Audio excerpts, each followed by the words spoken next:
What is going on, gunfighters? Welcome to Gunfighter Life. We talk about guns, tactics, use of force, and today ammunition, the right way with God Almighty at the center. Holy, holy, holy, Lord God Almighty, who was and is to come. With Judeo-Christian values and real-world first-hand experience.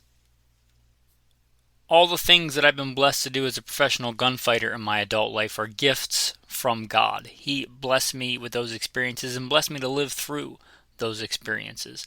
There's plenty of times where I have felt the cold sting of death or the imminence of death and was delivered from that by the hand of God. And I'm very grateful for that. With that, I'm going to put in a very short version of the bio, and then we'll get into today's topic on ammunition storage, different types of ammunition, and ammo extravaganza. Bio. First and foremost, I am a Christian. That is number one in my life, serving God, following Jesus. Combat veteran, served in the United States Marine Corps and the Army. Also law enforcement veteran, private contractor, state rifle and pistol champion. Professional big game hunter and guide. If you feel called to support, check out Patron. There should be a link in the show notes. With that, I am your host, Michael Milito, and I am blessed to serve you today. Okay, ammunition. It's such a broad topic. Let us talk about common types for the modern gunfighter, as this is gunfighter life. I love old esoteric stuff as well. I like black powder. I even like archery. But let's keep it in the modern context for the modern gunfighter and what you're likely to find online at your big box store that are legit options, again, for today's modern gunfighter, modern defensive shooter, competition shooter. I guess I'm going to start with steel versus brass. Brass is better. Brass is better in almost every conceivable way. Steel is a cost-cutting measure. And there are people that I respect that differ from this opinion, and I think that's okay that we hold different opinions, but I'm of the opinion that stuff is close to garbage. If you have a high point and you want to buy a case of steel ammo to run through it, have at it. But if you have a decent firearm that you're going to use for defensive use, I am kind of against running steel ammo through it. And again, there are people that I respect that don't hold that opinion. Here's why I hold that opinion. It is hard on your guns. It's hard on extractors. On many extractors, many modern extractors, not all, but many, like a Glock or like a AR-15, they can and do break. Especially something like an AR-15 where that extractor is being shoved forward over the rim of the cartridge. Steel is harder than brass. I don't think I have to really go into depth about that. But it's harder on that extractor as well, and that is one of the main failure points of an AR. And you don't really know when it's going to give out, usually. So, if you want to buy a dirt cheap AR and go to a training class and run a couple of thousand rounds through it at the training class, and then when you get back, replace your extractor and replace your barrel, then, okay, I've seen the legit math where you can do that and buy a new barrel and buy a new extractor and still come out on top because the steel-cased ammo is that much cheaper. There are a certain number of thousands of rounds. Okay, but let me ask you this. Are you actually doing that? Are you actually doing that? And after you run those thousands of rounds, before you use it for defensive use, if you're going to use the same gun, are you replacing that extractor, replacing that barrel? Because you don't know if that extractor is going to give out on the next round or the 1,000 rounds from now. And again, steel case is harder on that kind of stuff. If it's for competition, then, have at it. If you rip an extractor and you blow a stage and you just go home and you had a bad day, no big deal. If it's for some kind of defensive use, gunfighting, home defense, Why run the steel case through it? Also, most steel ammunition, not all, but there are some exceptions, but most, don't just have a steel case, they have what's called a bimetal jacket. And a lot of times they'll wash it with copper, which is just like a film, very, very thin on the outside of the copper. I've looked into it in depth before. But if you take a magnet to that projectile, it'll stick. And not because there's some steel core in the center of it, but because the actual jacket is iron or steel, some kind of mild steel or iron. The jacket is steel. So you're shoving at very high velocity, at very high pressure, a steel jacket through a steel barrel. And you can say, oh yeah, it's softer steel. Okay, is that what you want to be doing? Do you want to be shoving a steel jacket through a steel barrel? Again, steel is much harder than brass and copper. They use it because it's cheaper, not because it is better. I'm not a fan of steel-cased ammo. I'm certainly not a fan of bi-metal ammo. The one exception to that would probably be an AK-47. They are made to run steel case. They just are. Right? That's kind of how they were designed. They have a much beefier extraction system, in my opinion. They were kind of designed for that. The ARs and many of our modern guns were not designed for that. So I wouldn't recommend it for that.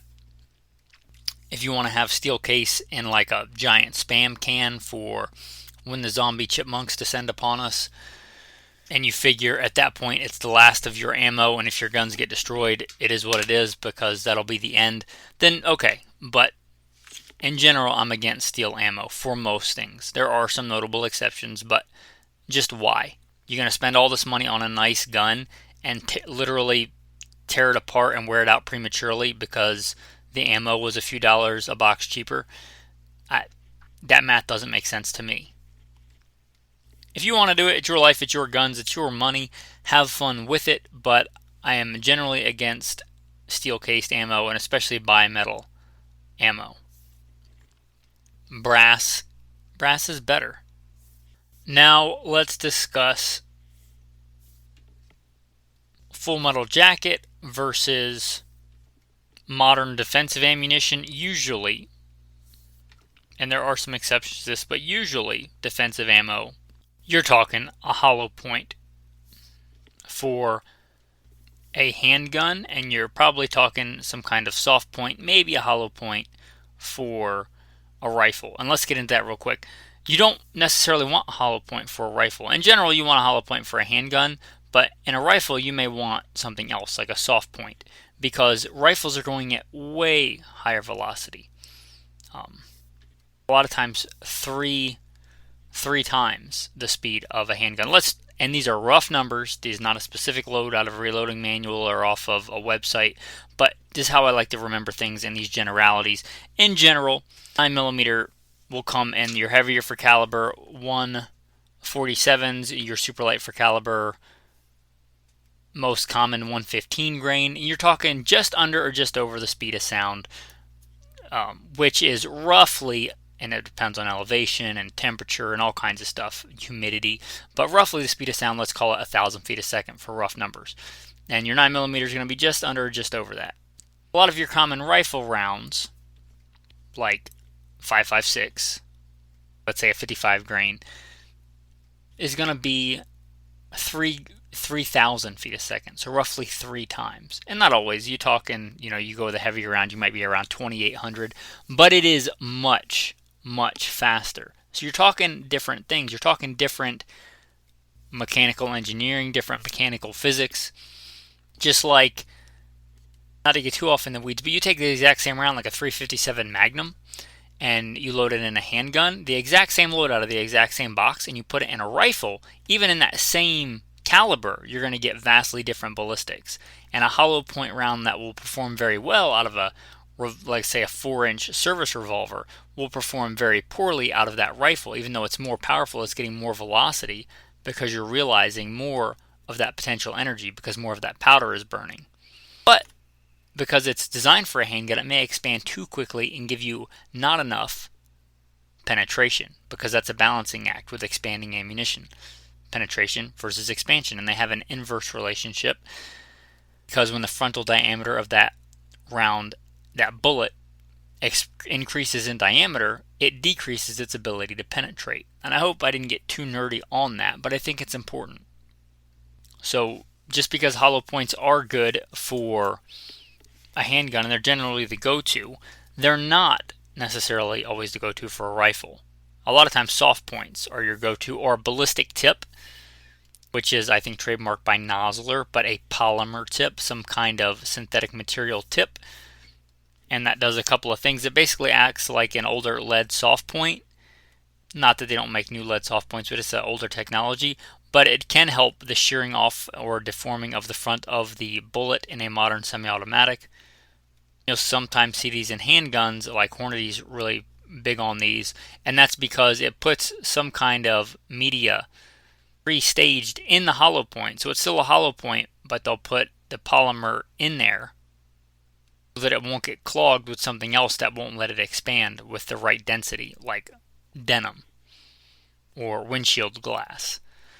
So that's kind of the polymer tip. It basically stops the front of the round from deforming on feeding. It can also improve ballistics coefficient, and it can also stop the front of that round from clogging with something you don't want it clogged with. So that's ballistic tip in a nutshell.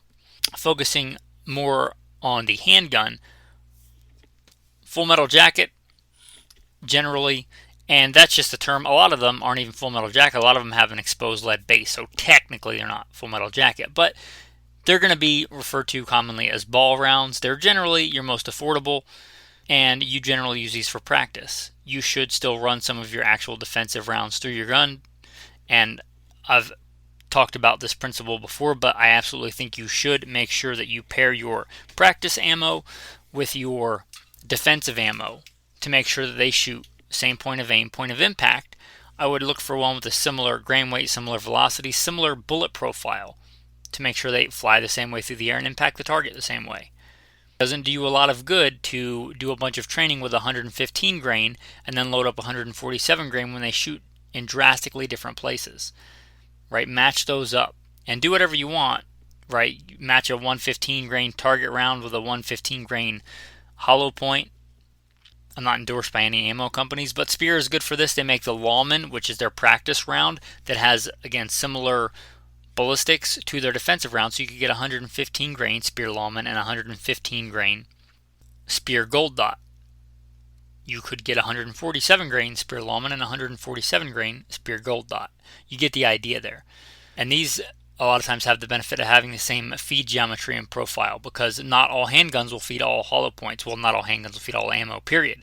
But some bullet profiles don't feed well in certain guns. And I've had Glocks, and Glocks are known for eating everything and being super reliable. But I've had some modern defensive ammo that was good ammo and a Glock that was a good Glock, but it just didn't like that pairing. It just didn't work well. You have to test your rounds, your bullet profile, and everything out of your gun. Now, talking about the hollow points, and I've done whole episodes on just defensive ammo, so I'll briefly do a flyover here. But your traditional is going to be kind of your standard hollow point. You can add features from here. It's basically going to be your brass cased jacketed lead round, but instead of the jacket going all the way over the top, full metal jacket, it's not. It stops. There's a lead core to that bullet, and there's a hollow point or a hollow cavity that lets some sort of media, if it's defensive use, it's designed for flesh, to get in there, and at the velocity it's traveling at, it should, in theory, open up to do more disruption and to do less collateral damage to innocent people. Because something like a 9mm or a 45 is not super powerful compared to a rifle, but they will still, in general, penetrate a lot more than the average human torso. So you want your round to expand, one, to dump all its energy in that target so it doesn't dump its energy in another unintended target. Also, to increase the frontal diameter so it can disrupt more tissue and increase its effectiveness. So it's kind of a twofold thing there. And that's your basic design. It has an exposed lead with a hollow cavity, dish, bowl, however you want to picture that. When something, a lot of times hydraulic pressure, because flesh, our bodies are mostly water, when something like that gets in there, it forces that lead open and splits that jacket open if everything works properly. And you can build onto that. You can bond either mechanically or chemically that jacket to the lead core so it doesn't separate, because that's fairly common. You can, as we aforementioned, put in some kind of polymer elastomer tip on the top of that round. It doesn't get clogged with denim or sheet metal or whatever and stop it from expanding.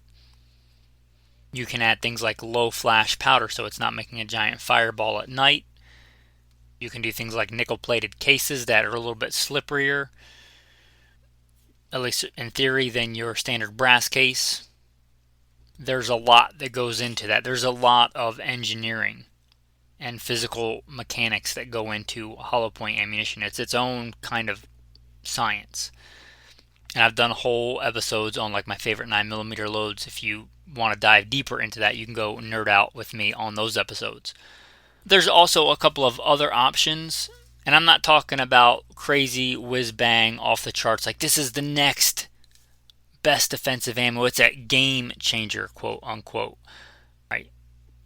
If you're using a round for defense, you want a round that's proven with street cred. You don't want the next experimental cool thing that might be a game changer, right? You want a proven defensive round. There are some that have been around a while now that are proven. I call these kind of a screwdriver round. There's a bunch of different designs that are slightly different, but they all kind of look like a Phillips head screwdriver. And these are kind of designed to disrupt tissue in a different way. They're designed to kind of use those grooves that are cut into the bullet to push the media, if you're talking about defensive use, flesh out to the sides.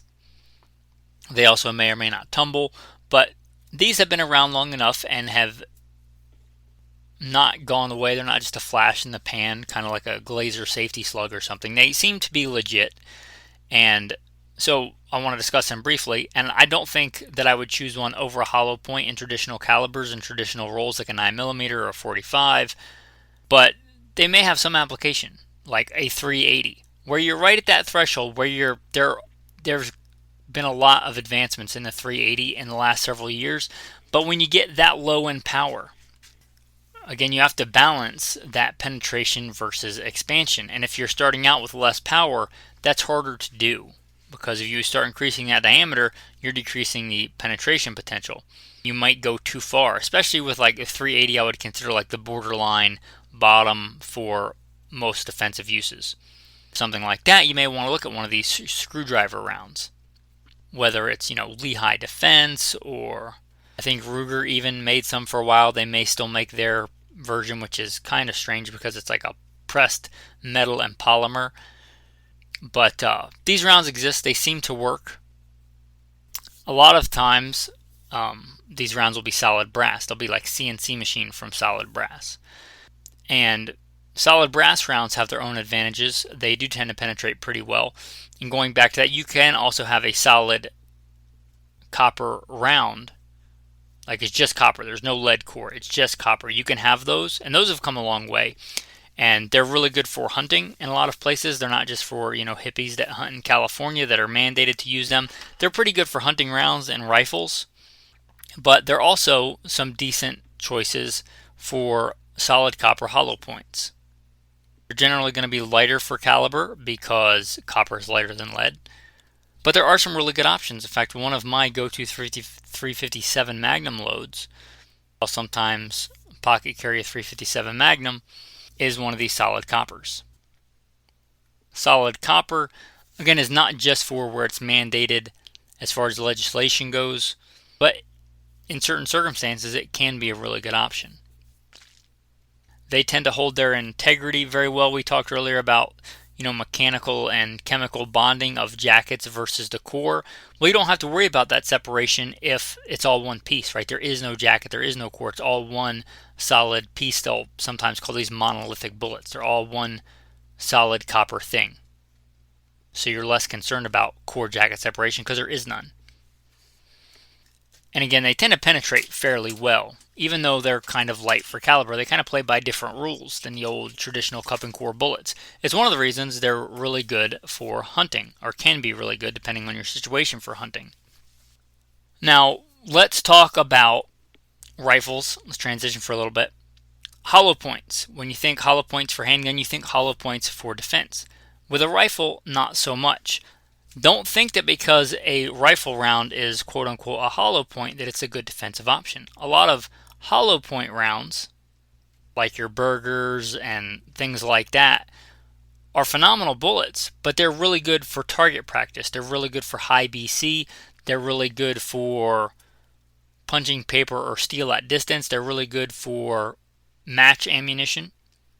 But the fact that they're hollow points, they're not hollow points really designed to expand. They're hollow points designed for really good ballistics coefficient.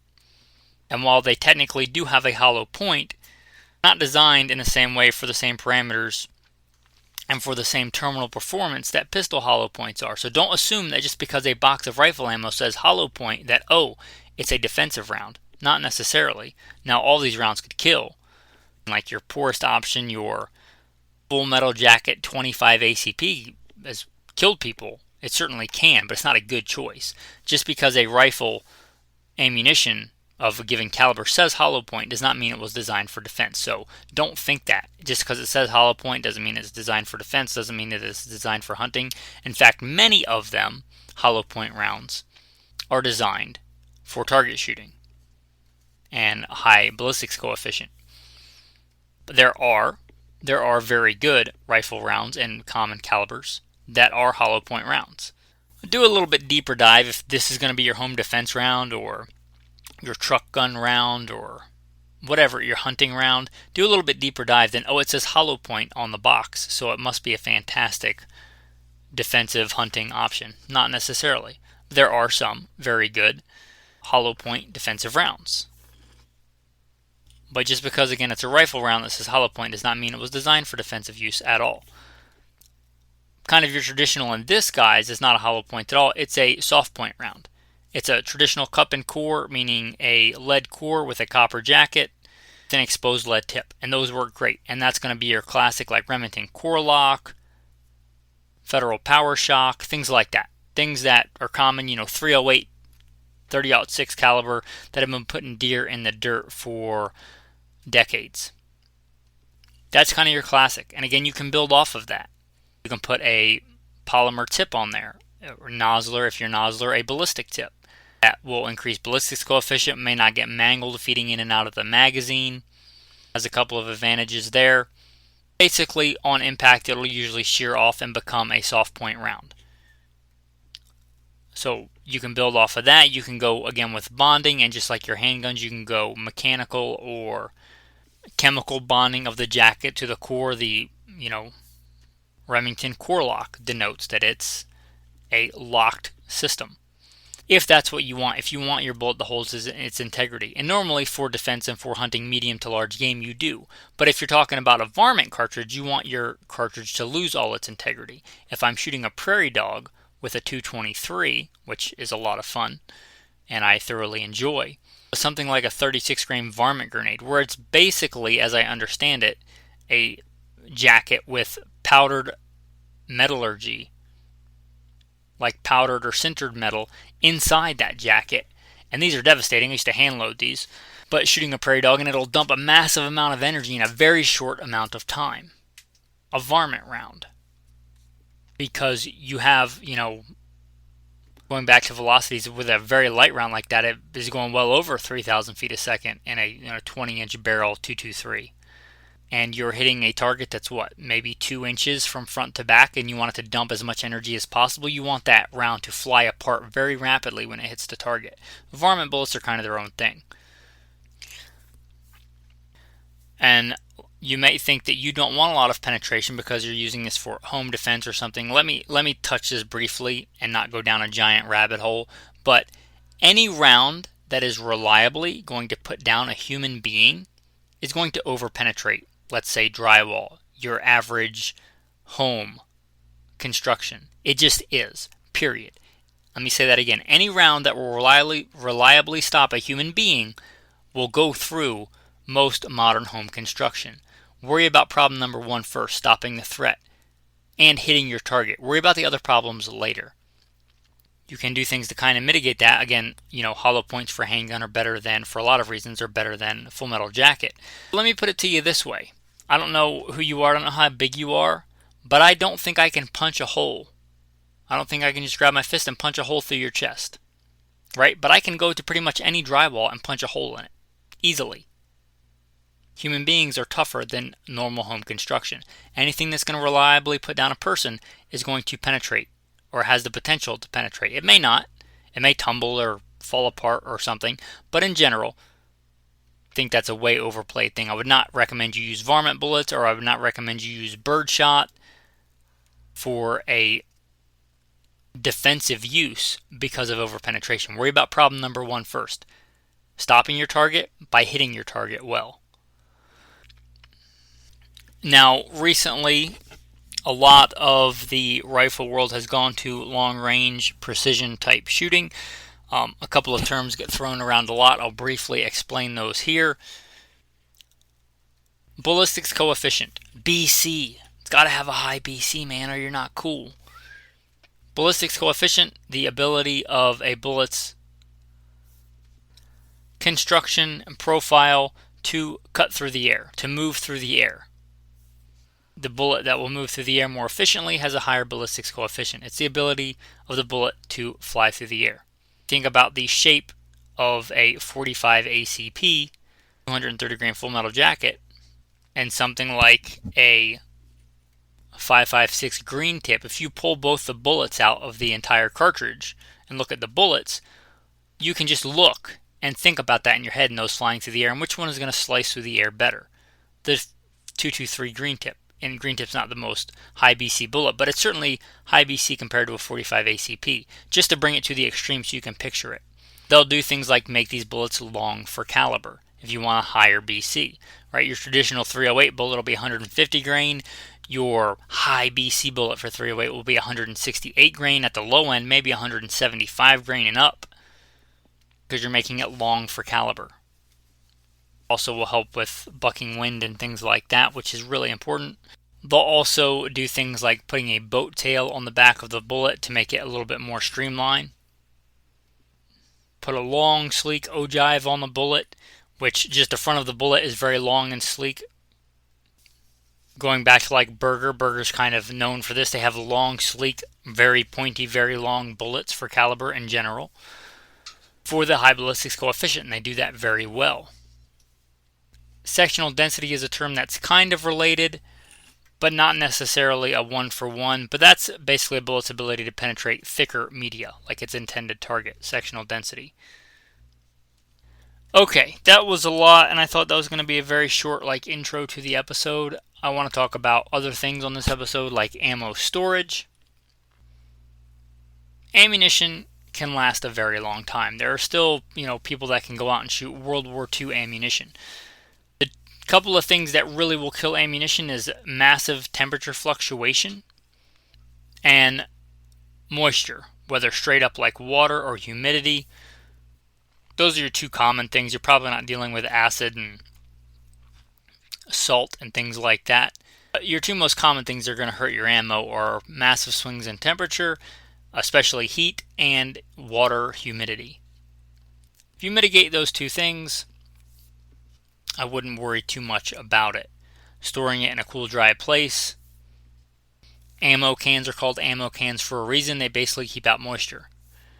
If you're looking at long-term storage of ammunition, I would recommend the ammo can. That's what it was designed for. And I would just take a hand warmer and I would shake it up and throw it in there. If you don't know, a hand warmer is basically a giant oxygen absorber. That's how it works. It heats up by absorbing oxygen, which will absorb the oxygen out of that container. You can buy like a desiccant and stuff, but the hand warmers tend to be cheaper and they work very well. So if you want something like that, you can throw it in your ammo can. If it's for just long-term storage, just the metal military surplus ammo cans. Now, I prefer the plastic ammo cans if it's for something I'm using all the time for training. They tend to tear up the floor a little bit less, the upholstery in a vehicle a little bit less. So just like a plastic ammo can, if I'm using it to carry some ammo, let's say I'm going out to the range and I want some 9mm, some 223, and some 12 gauge. I'll throw some of that in the plastic ammo can. A couple of my other range things that I maybe don't want to put in my range bag, I'll throw that in a plastic ammo can. But we're talking short-term storage usually. And there are especially other ways that militaries have stored stuff. So you're looking for, again, that kind of long-term storage, grid down, apocalyptic type stuff. And I don't make any apologies for being a survivalist, for being a prepper. The militaries have thought about this, obviously, and they store their ammo sometimes for long periods of time. In America, we used ammo cans, but not always, and not all countries do that. They're what's called like a spam can. They kind of look like a giant sardine can or a spam can. It's just basically a can like you would get food in, but much larger, a little bit beefier made, and they put the ammo inside that. Some of them even have like an old key that you would turn, like an old, food can, if you're old enough for have seen those. But that's a real good way, assuming you don't have so much rust and moisture that it gets all the way through the can, that you can keep that ammunition dry. So you may just want to buy some ammo like that. Let's say you're going to have one or two Mosin Nagants around for arming other people. Hopefully that's not your primary gun, but you have a couple around just in case, and you want to buy a spam can of that old 7.62x54R. You can do that. Also, if you're getting into ammo that's quite a bit older, beware of corrosive ammo. That has its own problems. You need to thoroughly research that and clean your guns if it's corrosive ammo, but most modern ammunition is not. Some of the stuff for this type of application may be. Also, something that you'll see that I like a little bit better than that, or this the heavy-duty rubber plastic sleeves. Sometimes you'll see this in like pistol calibers, 380, 9mm. Some other countries did it with their rifle ammo. You might find 308 or 5.56 in it, and it's basically like a rubber sleeve, sometimes with a handle on it, which is really nice. Varying amounts of ammo in there, per the caliber, per the country. Those are really nice for long-term storage. Again, assuming the outer container has kept its integrity and hasn't let any moisture in, you're good to go in that. As long as you don't put it in some crazy hot or cold environment, it's good to go in that. Maybe buy a couple, buy one and train with it, make sure it works in your gun. If you want some long-term storage ammo to keep training, if we go through another crazy ammo shortage, which if you have been gunfighting for any amount of time, you've lived through one or two ammo shortages. So it's not like some crazy conspiracy theory tinfoil hat thing. Like there are ammo shortages all the time. Maybe you want to buy a couple of those sleeves of, the NATO water sealed and whatever container 9mm. After a couple of years, there's no ammo shortage. You buy a couple more, you shoot your older ones, and you always have a back stock of ammunition. Also, I don't think with inflation that ammunition is going to get any cheaper anytime soon. So if you buy it now in store, it's kind of like giving yourself a raise in the future because you'll be getting more ammo for the same amount of money. You buy ammo now that you shoot in 2 years. 9mm has gone from roughly let's just go back. There was a time when it was $9, $10, $11 a box not that long ago. Now it's closer to $20 a box. If you had bought a couple of cases when it was $9 to $11 a box, you'd have a lot more ammo to shoot for that amount of money now. Likewise, if you buy some now, if it goes to $40 a box, I hope that doesn't happen, but I wouldn't be surprised, then you're going to be able to have a lot more ammo for the amount of money that you spent versus the $40 a box 9mm ammo. And there's nothing wrong with your normal everyday ammo that you're going to shoot and train with, just putting it in a cool dry place, right, in your, wherever that is, right, in your pantry and wherever is cool and dry for you. In a separate closet that's somewhere that doesn't have like water pipes running through it or something like that. Just a cool dry place. Nothing wrong with storing your ammo that way. And it's original, let's say you buy, the Winchester white box. You just keep it in its 50, 100 round box until you shoot it. If you plan on shooting it in the next several years, it'll be fine. As long as some crazy thing doesn't happen like a house fire or a flood or something like that, right? If it's ammo you plan to shoot fairly recently, I wouldn't even worry too much about it. Now let's talk about defensive ammo rotation. Because if you're talking about a carry gun, whether it's a truck gun and a long gun or your daily carry gun, you're probably not keeping it in a cool, dry place. By very definition, If it's a concealed carry gun, it's concealed on you, which means it's probably a hot, moist environment, the opposite of what ammunition likes to stay stable and long term. Now, most modern ammunition, especially defensive ammunition, I'm looking at right now, my gun that I have sitting here on the table that was my EDC earlier today and probably will be when I get done recording this podcast. Right now it's right in front of me on the desk, but I picked up my spare mag and I'm looking at 147 grain Winchester Ranger T, and I'm looking at the primer, and not only is the back of the primer staked in so that it can't back out, one of the added benefits of defensive ammunition, but it is also got some kind of sealant lacquer in the back of the primer to stop moisture from getting in. Those are all good things. But even so, you should have a regiment for rotating out your carry ammo. Every 6 months to a year is pretty standard throughout the industry for law enforcement, for federal agencies, things like that. Rotating out your ammo. So if it's been a long time since you've rotated out your carry ammo, maybe go to the range and shoot that and replace it with some new carry ammo. Also, there's a thing called round setback that you should be aware of. If you administratively load and unload, if you're dry firing, 6 days a week, every day except for Sabbath, because on Sabbath you shall rest. Right, but if you're dry firing every day, you're probably loading and unloading that gun. You should make it a point to rotate, and let's say the round you took out of your gun, mark it and put it at the bottom of your magazine or in your spare magazine, not loading and unloading the same round every time. If you do this, you can get what's called a round setback, where the round gets set back into the casing. This can, without getting too nerdy into physics, this can greatly increase the pressure. I shouldn't have to tell you why that's bad.